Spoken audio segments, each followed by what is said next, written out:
right, ladies and gentlemen, we're going to be kicking off our legal panel right now. We have got 5 of the top legal cannabis minds.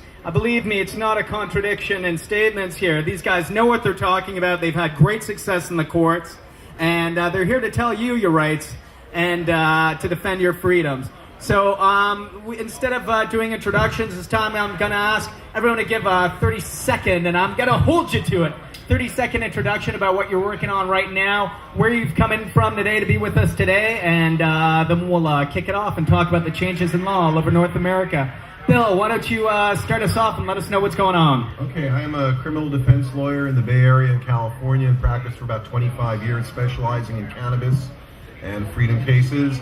I'm on National Normals Board of Directors, California Normals Board of Directors, and today I'm also here to announce I'm a proponent of an initiative we filed yesterday in California, the Repeal Cannabis Prohibition Act of 2012. Woohoo! Right on. And by the way, that is the world's most perfect 30-second introduction. Thank you, Bill. Jeff, let's see. I can't follow that act, but I'm a criminal defense lawyer here in Seattle. I've been doing it for 42 years. And I am currently working, my specialty is marijuana cases, and I'm currently working as hard as I can, along with Mr. Hyatt and some people called Sensible Washington, to put myself out of business. That's it. That's the goal. Thank you very much, Jeff. Sadly, as I look around, I think you've got a long, distinguished career ahead of you. Leland, why don't you tell us a little bit about yourself, what's going on in Oregon? My name is Leland Berger. I'm a lawyer. I live and work in Northeast Portland. I practice statewide representing medical marijuana patients and their providers. I do other cannabis and other drug kinds of cases, and I do appeals. I am the... well, you know what? I just want to tell you about what's going on in Oregon in the remaining parts of the seconds. We have a treasure trove of legalization initiatives. We have 3 legalization initiatives that have been filed. But the one I'm working most closely with is Sensible Oregon, which is a legalization initiative that's like Sensible Washington, and it's like the initiative that Bill and others filed in California. So we're looking forward to a sensible West Coast. What do you think about that, huh? I like it. I'm automatically going to pitch BC into that, so we got a sensible Cascadia. I'm all over it.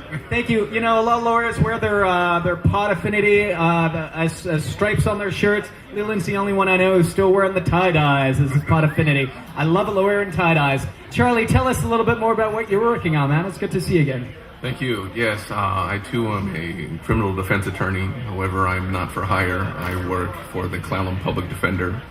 And it's my pleasure to represent people who cannot afford attorneys. I've a long time volunteered at Seattle Hemp Fest and initiative I-75 Sensible Seattle. And I deal with people generally with simple marijuana possession cases, and they always make me sad. So I will talk to people, way to protect yourselves. Thank you so much, Charlie. A very, very hard-working local boy, so thank you for being here.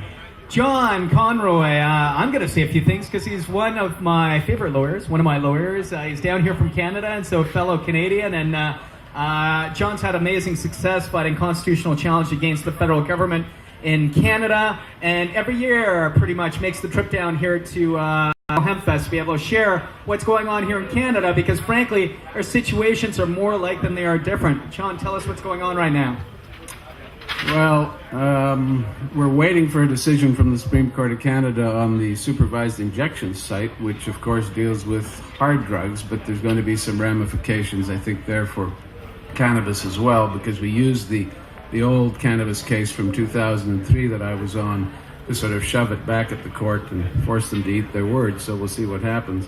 But the worry in Canada is that we're going backwards. We have a government that's a right-wing, emotional, reactionary group that has decided in its wisdom to impose mandatory minimums, which is something the U.S. is, I thought, getting rid of. And so we're looking at a bill coming in probably next month where they're going to impose mandatory minimum sentences of between 6 months and 2 years, 6 months if you grow more than 6 marijuana plants.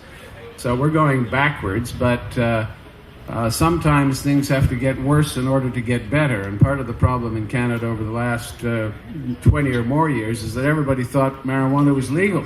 And so it was hard to get people to support any type of activism.